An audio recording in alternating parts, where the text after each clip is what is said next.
ભગવાન બિરસા મુંડાની 150મી જન્મ જયંતિની ઉજવણી વિધાનસભાના અધ્યક્ષ શ્રી શંકરભાઈ ચૌધરીના અધ્યક્ષ સ્થાને વાવથરા જિલ્લાના ખોડા ખાતે આદિવાસી સંમેલનનું કરાયું આયોજન। આદિવાસી સમાજના વીર નાયકોના સ્વતંત્ર ઇતિહાસને દુનિયા સમક્ષ મૂકવાનું કામ વડાપ્રધાન શ્રી નરેન્દ્રભાઈ મોદીએ કર્યું છે। શિક્ષણ અને વ્યસન મુક્તિ તરફ બિરસા મુંડાએ સમાજને નવી દિશા આપી તેમ અધ્યક્ષ શ્રી શંકરભાઈ ચૌધરી જણાવી રહ્યા છે।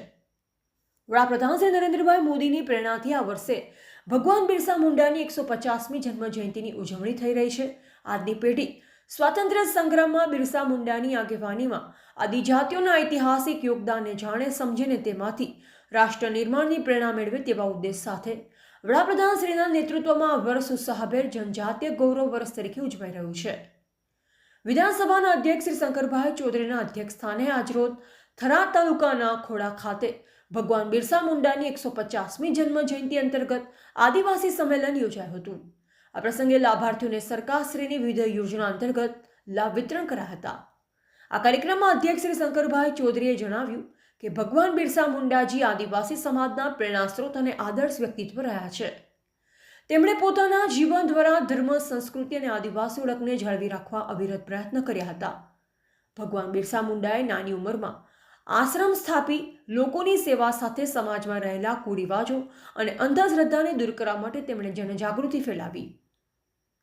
આ કાર્યક્રમમાં વાવથરા જિલ્લાના કલેક્ટર શ્રી જે.એસ. પ્રજાપતિ, જિલ્લા વિકાસ અધિકારી શ્રી કાર્તિક જીવાણી, જિલ્લા પોલીસ અધિક્ષક શ્રી ચિંતન તરૈયા, નિવાસી અધિક જિલ્લા કલેક્ટર શ્રી ટી.કે. જાની, પૂર્વ સાંસદ શ્રી પરબત પટેલ, જિલ્લા અગ્રણી શ્રી કનુભાઈ વ્યાસ સહિતના આગેવાનો અને બહોળી સંખ્યામાં લોકો ઉપસ્થિત રહ્યા હતા।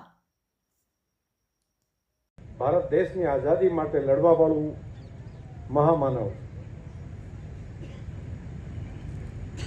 ઝારખંડની અંદર રાંચીથી 60 કિલોમીટરના અંતરે આવેલું એમનું ગામ છે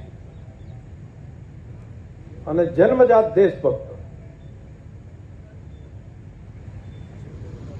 જર્મનની ક્રિશ્ચિયન મિશનરી એની સ્કૂલમાં ભણતા ભણતા એમને ધ્યાનમાં આવ્યું કે આમનો ભણાવવા કરતા વધારે ઉદ્દેશ ધર્મમાંથી વટાળ પ્રવૃત્તિ માટેનો છે અને એ વખતે ત્યાંથી અભ્યાસ છોડીને એની સામેનું એક અભિયાન કરે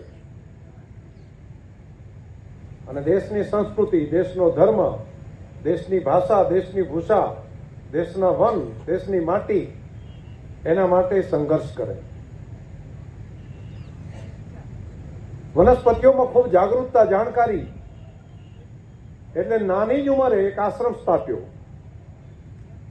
અને આશ્રમની અંદર પોતે લોકોની સારવાર કરે। ત્યારે ડોક્ટરોની આવી ત્યાં આગળ બહુ તકલીફ, તો બીમાર માણસ હોય તો એને કઈ કઈ વનસ્પતિમાંથી સારવાર આપી શકાય એનું જ્ઞાન, એમની સ્કિલ હતી। અનેક લોકોની સેવા કરી અને અમે અનેક એવા ચમત્કારો એમણે પોતાની સ્કિલના આધાર ઉપર કર્યા કે જેથી કરીને આટલી નાની ઉંમરે આજુબાજુના અનેક લોકો, માત્ર આદિવાસી સમાજ જ નહીં, દરેક જ્ઞાતિ સમાજ એમને ભગવાન તરીકે માનવા માંડ્યા। લોકોની શ્રદ્ધા વધી અને પછી દેશની આઝાદી માટેની ચળવળ ચાલી।